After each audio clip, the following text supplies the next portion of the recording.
2025 সালে রাস্তায় অনাকাঙ্ক্ষিত হেনস্থার শিকার হয়ে পর্দার আড়াল হয়েছিলেন জনপ্রিয় অভিনেতা সিদ্দিক।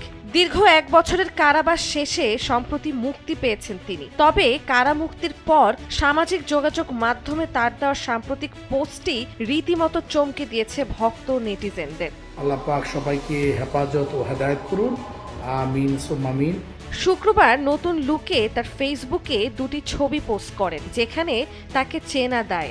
লম্বা দাড়ি, মাথায় টুপি আর শুভ্র পাঞ্জাবিতে একেবারে ভিন্ন এক সিদ্দিক ধরা দিয়েছেন ক্যামেরায়। অভিনেতা তার ফেসবুক হ্যান্ডেলে পবিত্র কোরআনের সূরা আল ইমরানের 26 নম্বর আয়াতটি যুক্ত করে এক আবেগঘন বার্তা শেয়ার করেছেন। তিনি কারাগারকে উল্লেখ করেছেন শিক্ষালয় হিসেবে।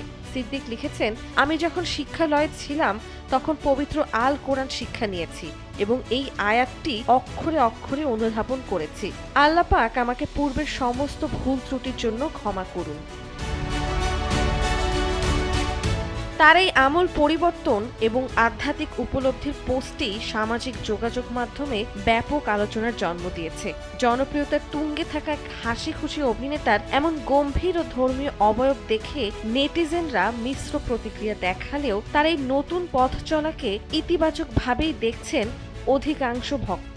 দীর্ঘ বিরতির পর সিদ্দিকের এই শান্ত পরিশীলিত রূপ যেন এক নতুন জীবনেরই জানান দিচ্ছে। নন্দিনী আহসান, সময়ের আলো।